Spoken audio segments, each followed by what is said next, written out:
For this video, we want to go through a sample Form 1120S for the 2023 tax year.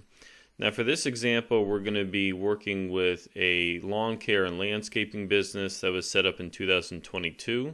So we have a video from last year when it was an initial year return. So this is the second year return for that business. So I've got the 1120S here in full, which we'll go through. Includes the K1s and all the other statements and forms that are required. And then we do have, for reference, a copy of last year's return. So this is the 2022 return for this business. Notice it's marked as an initial year return for the S Corporation. So we'll reference that as well. And then we do have the financial statements for the company for 2023. So the financial statements include the profit and loss statement here on the left, and then the balance sheet on the right. And we do have a book to tax reconciliation here for any book tax adjustments that are going to be needed.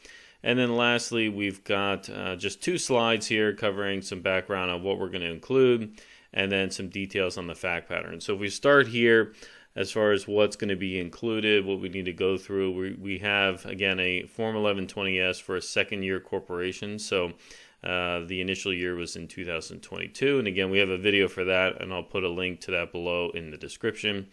We have got the financial statements for the corporation.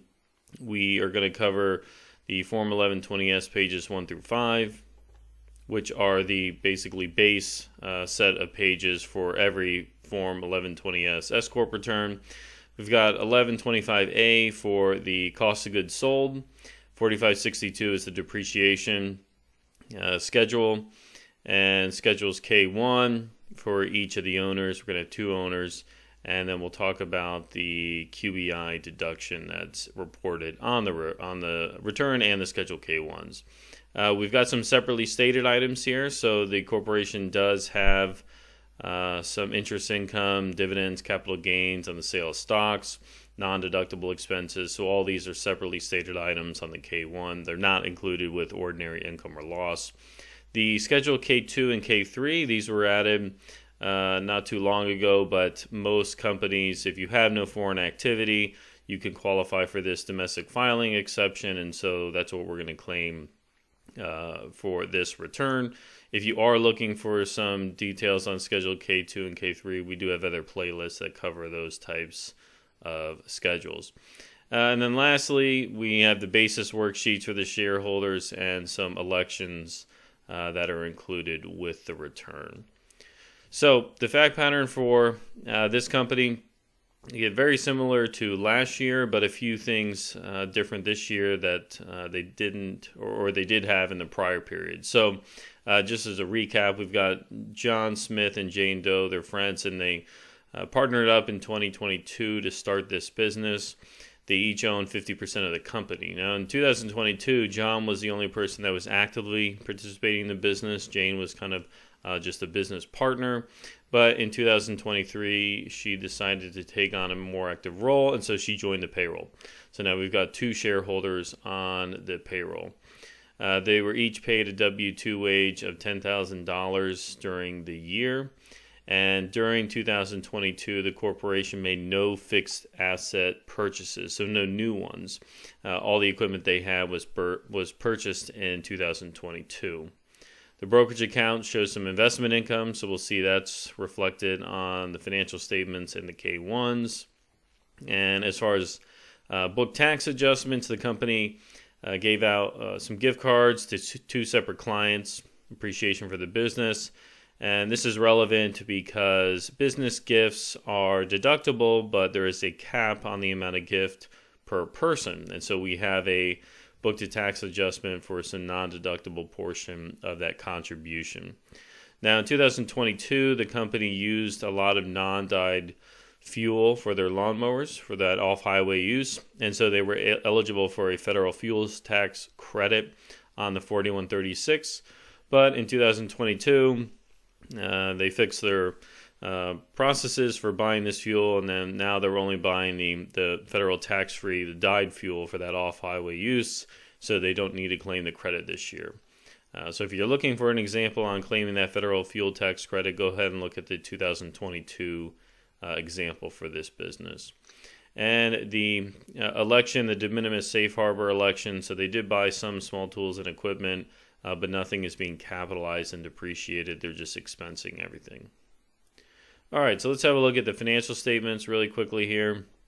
So very similar to last year's presentation, we have on the balance sheet their bank account balances, brokerage account balances, security deposit. In the fixed assets section here, their fixed assets per books, they want it to match their tax return. And so you'll notice here that all the assets are carried at cost, but the accumulated depreciation is a full $73,500 because they bonus depreciated everything in 2022.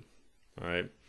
On the expenses and revenue side, we can see the revenues from the various activities for lawn mowing, landscaping maintenance, and then the sale of plants, trees, and things like that. Their cost of goods sold section, that'll go on the 1125A form, and then the expenses down here, we separately state officer wages versus other employees. So those are going to be separately stated on the return. And then again, we have a note down here for the business gifts. $200 in gift cards, one to each client, but the limit is going to be $25 per person. So we're going to have a book tax adjustment for $150, right? Now, the other income or loss section, these are separately stated because partnerships and S corporations have to separately state certain items of income and expense, and these are some of them, right? So interest income, capital gains on the sale of stocks, dividends on the brokerage account, all this should be separately stated on the Schedule K1. All right, so let's also just briefly look at this book tax rec, and then we can start looking at the tax return. So we've got our book income and expense on the left-hand column here. So net income or loss per books is $32,066. And then we start to separate out the items between what is considered ordinary income or loss, that's the page 1 items, what's separately stated on Schedule K, and then what items are non-deductible or what other book tax adjustments we have. In this case, the only real book tax adjustment are those business gifts. So the amount of deduction that we're going to be able to claim on page 1 is limited to $25 per person for those gifts. And so we can deduct $50 of the $200. The remaining $150 is going to be a non-deductible expense. And then we have the separately stated K1 items here for the capital gains, the dividend income, and the interest income. All right, so let's have that look at the return now and start pulling everything forward. So we'll start at the top here and then go to the balance sheet and then come back to pages 1, 2, 3.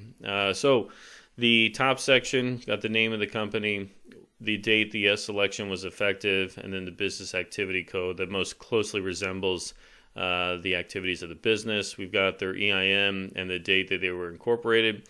All of this information should line up with what we have on the 2022 return, right? So everything matches there.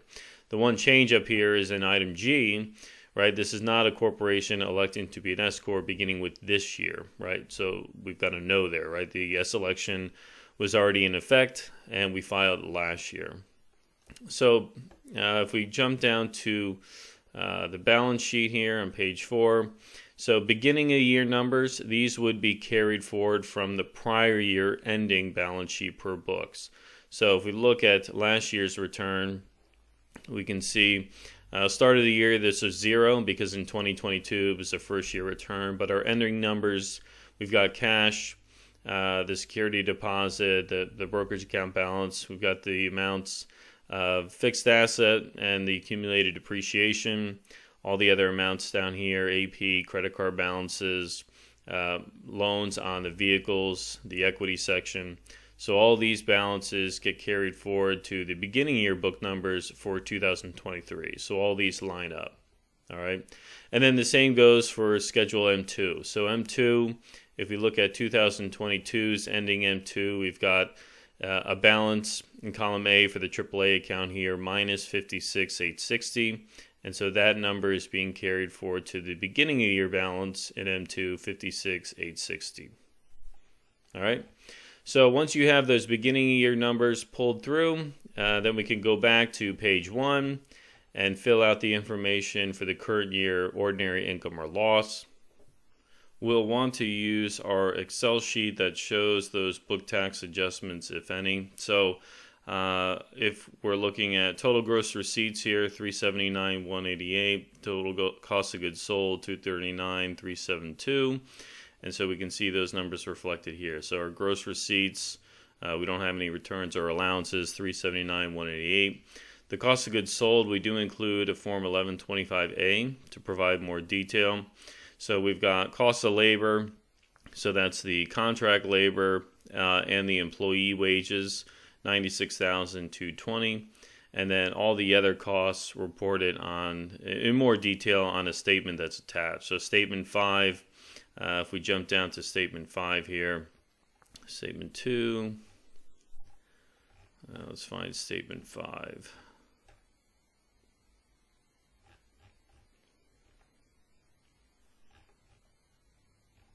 Okay, so statement 5 here, Form 1125A, line 5, other costs. So we can list out all those other costs that are included in our cost of goods computation up here, right? So cost of goods sold, all those direct costs attributed to the landscaping services. So we do have more detail provided here rather than just one lump sum number. Okay, so if we go back to the 1125, so the ending cost of goods sold here is going to be the $239,372, so that matches our financial statements. And you'll notice here that we don't have any beginning or end of the year inventory, so it makes the calculation a little easier for us. But if you did have ending inventory, beginning year inventory, you want to account for that.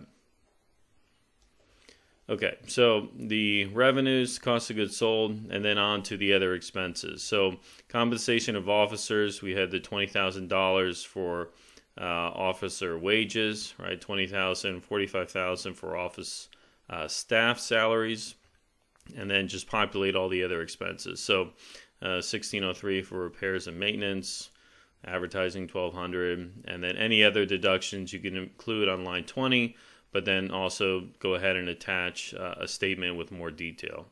Now for the depreciation, if we jump to the 4562, so 4562 is the depreciation and amortization expense schedule. You can see here that we don't have any depreciation expense being included for the current period, right? And that's because we took bonus depreciation on everything in the prior year. However, because we have a vehicle, right? So the company does have listed property, so it has a work truck here. The vehicle that's used in the trader business, you need to provide a little bit more detail at each year related to the miles driven. So you can see here on line 26, we've listed the vehicle, the property, so is the Ford F-250 acquired in 2022. The cost was $44,850, but the basis for depreciation is $0. And this is because we took a full bonus depreciation amount for the vehicle in 2022, so there's nothing left to depreciate.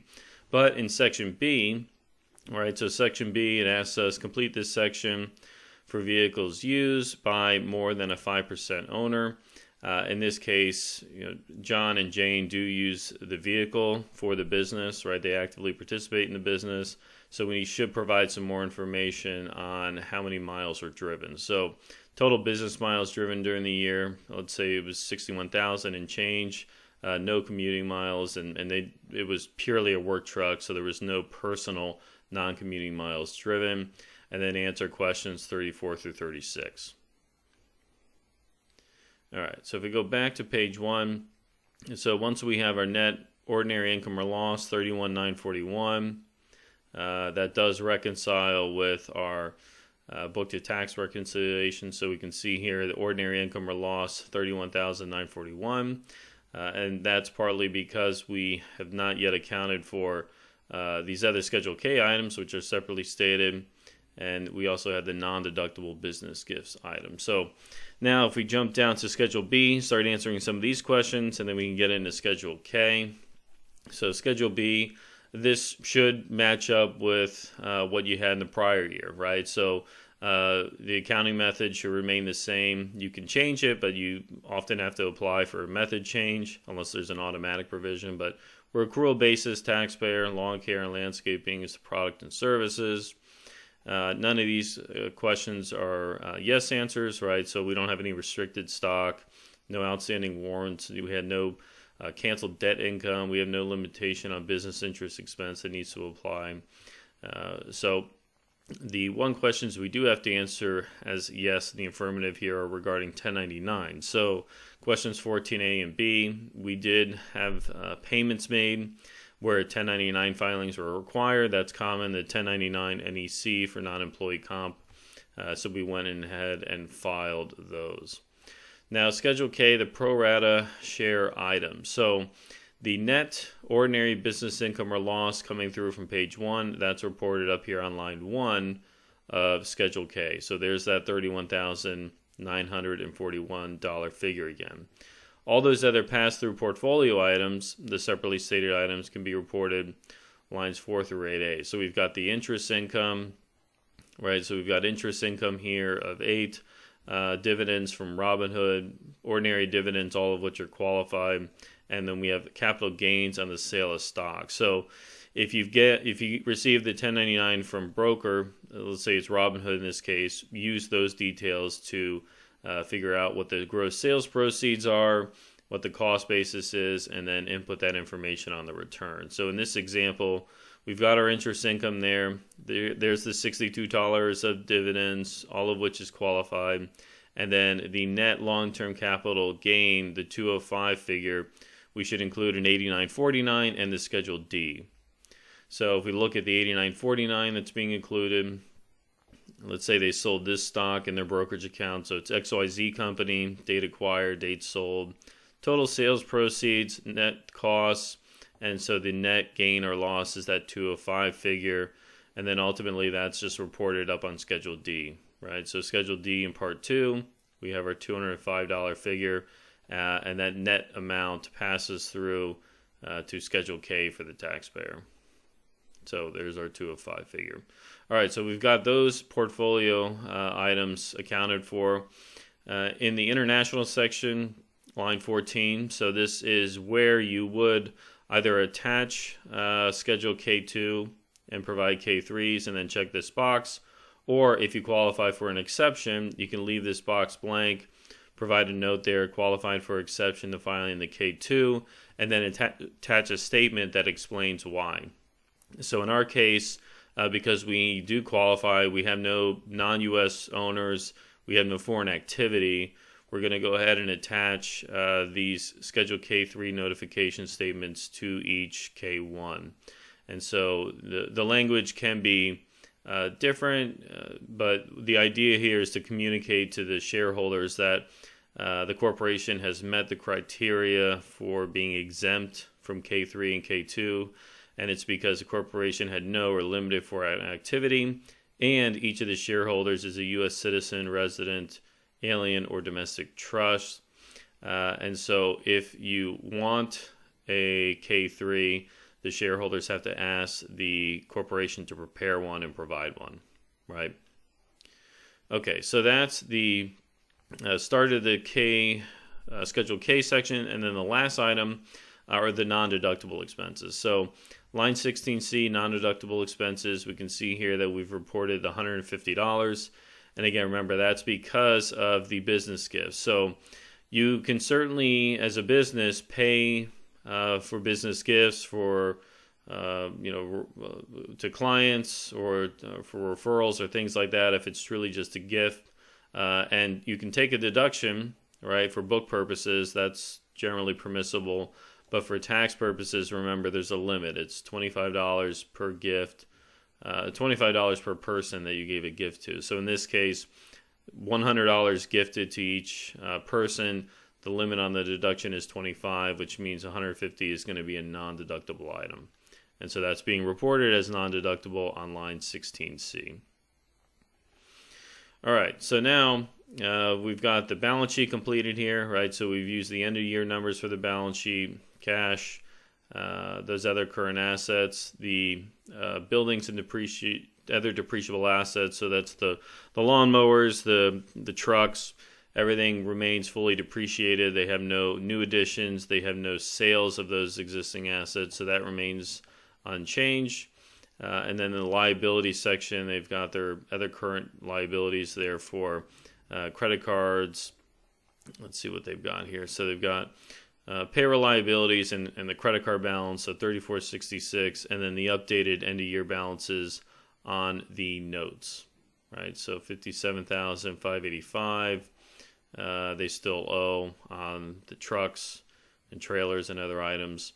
Capital stock and APIC.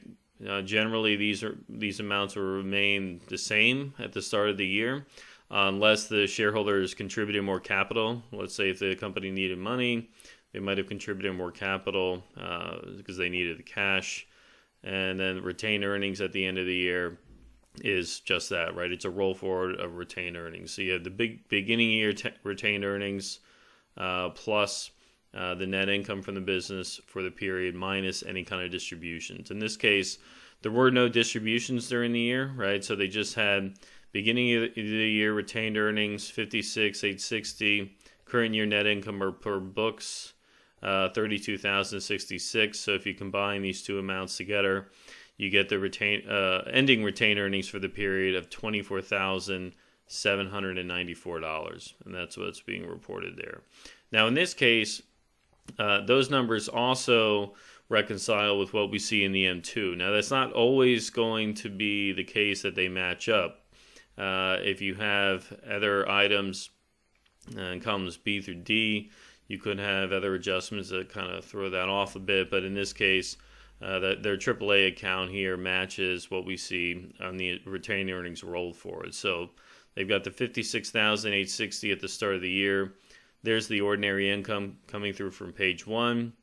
We have increases for all that investment income, so $275. That's these amounts here, right? So we have the capital gains, the dividends, the interest income. That's an increase to your AAA account. And then we have a reduction for the non-deductible expenses, the $150.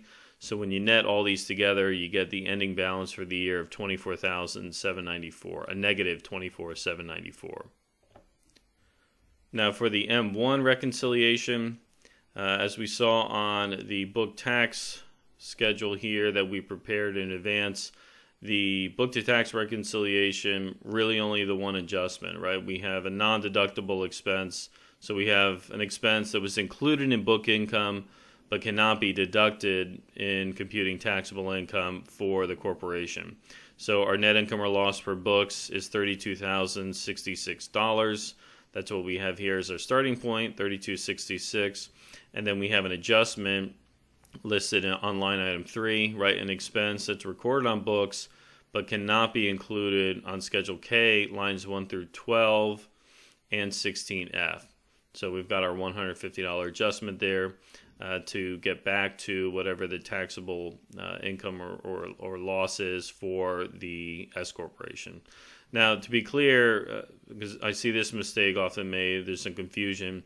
The $150 is still reported on Schedule K, but it's reported on Schedule K as a non-deductible expense. So it's not in Schedule K, lines 1 through 12 or 16F, right? It's on Schedule K, but it's on line 16C, all right? So that's the difference there. We look at Schedule K, we have lines 1 through 12, right, and 16F, foreign taxes paid, but we are reporting it on line 16C as a non-deductible expense. All right, so that covers those items. Now the last things to look at, I should say, are the Schedule K1s for the shareholders and those basis worksheets. So if we look at the first K1, so remember with S Corporation returns, the totals that are being passed through to the shareholders are on this Schedule K, page 3. And then these totals are allocated to the shareholders in proportion to how much stock they own in the company. So in this example, we've got Jane and John are each 50% shareholders, right? And so if we look at the Schedule K here, we have in Part 1 information on the company, the EIN, the total number of shares outstanding at the beginning of the year, or 1,000, And in this case, John's K1, we show that he owns 500 of those shares for 50% of the business. So part 2, we've got John's name, his social security number, and then we have in part 3 a 50% allocation of those items that are going to John. So if we look at, go back to Schedule K, for example, ordinary business income or loss, $31,941. 50% of that is being allocated to John here, and then the remaining amount is going to be allocated to Jane. So you do that for each line item. So line 1, the ordinary income or loss, 50% to John. Schedule K, if we look at line 4 for the interest income, $8 on Schedule K1 for John, he gets 50% of $8, so 4. The same goes for the dividends, and then the net long-term capital gains.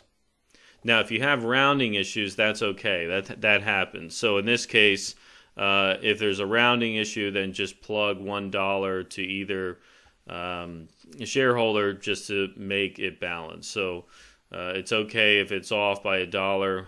That often happens with rounding problems. The last item here, item 16C, right? Items affecting shareholder basis. That's the non-deductible expense. So you can attach a supplemental statement. So Schedule K1, line 16C, the non-deductible business gifts. So $75 was allocated to John. The difference, the remaining $75, would be allocated to Jane. All right. Now, the QBI, pass-through reporting, this is also very important, right, because of the QBI deduction available to partnerships, S corporations, that generate pass-through income to those individuals. The QBI amounts should match what we have regarding the ordinary income or loss. So the $15,970, and then John's allocation of the wages and the unadjusted basis of property before it was acquired. So the totals for these amounts are coming from, so line 1, ordinary income or loss. You can see the same number pulled from line 1. So there's the $15,970. And then as far as the allocation of wages and the property, the W-2 wages, that is the total. That's the officer wages, the wages that were paid to staff, and then the wages that were included in cost of goods sold. So if we look at, let me pull up the numbers here so it's clearer. We had officer staff and wages here, so that's $65,000. And then we have employee direct labor up here. So the $65,000 plus that $75,620 gives us total W-2 wages of $140,620. So if I pull up the calculator here, just so we can trace this in real time. So $140,620, and then 50% of that, so $70,310 is what's being allocated to John as the W-2 wages. And then the unadjusted basis of property, that is the property here, the $73,500 split in half for each shareholder is $36,750. So that's how we're getting those numbers for each of these K1s for the shareholders. Okay, now the last item is the shareholders basis worksheet. So if we have a look at last year's return, let me go to the K1 for John. So this is John's K1 from 2022. And if we scroll down to his basis worksheet, we can see that his stock basis at the start of the year in 2022 was 0, right, because this is a brand new company.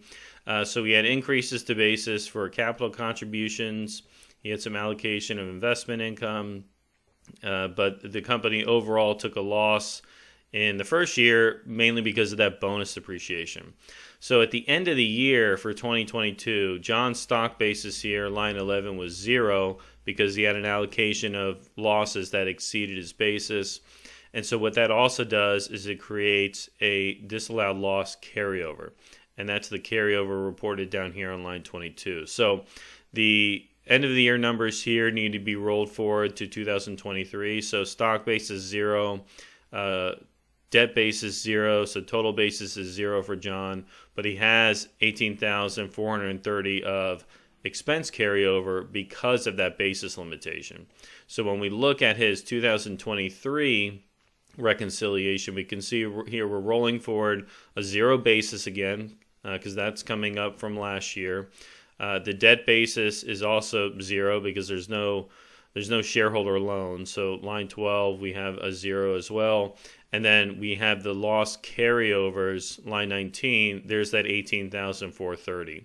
So now his basis roll forward is set up for us to account for the current year income, expenses, and deductions. So this year the company was profitable, right, because it doesn't have those large bonus depreciation write-downs. So we have in additions to basis, right? So John's allocation of the ordinary income, the portfolio income. We still have a reduction for the non-deductible expense, so that's a reduction to your basis.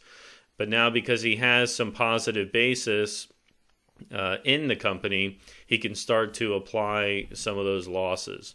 And so that's what we're accounting for here. Now, to be clear, this is prepared for John's benefit, but the real computation is done on his 1040, right? So these numbers, we're tracking it, on John's behalf, but he needs to do this on his own return, and it goes along with that Form 7203 on his 1040. So we track this for the shareholder to give them some more information, but ultimately, what needs to be happening is John is looking at this on his own 1040, and this is just to supplement the basis tracking he's doing personally. All right, so that covers it for the K1, and the very last item is just the de minimis safe harbor election. So the tangible property regs that were passed a number of years ago. If you have small asset or equipment purchases that are under a certain threshold, you can elect to just expense them. You don't have to capitalize them and depreciate them over their useful life. You just go ahead and attach the selection statement, and then that will suffice. All right, so that covers it for this tutorial. I hope that was detailed enough and it was helpful. Again, if this is a carryover from the prior year, 2022 example, so if you want to go check out that one as well, if you haven't already, I would encourage you to do so. And as always, I really appreciate you watching my tutorials, and I look forward to seeing you again on the next video. Thank you.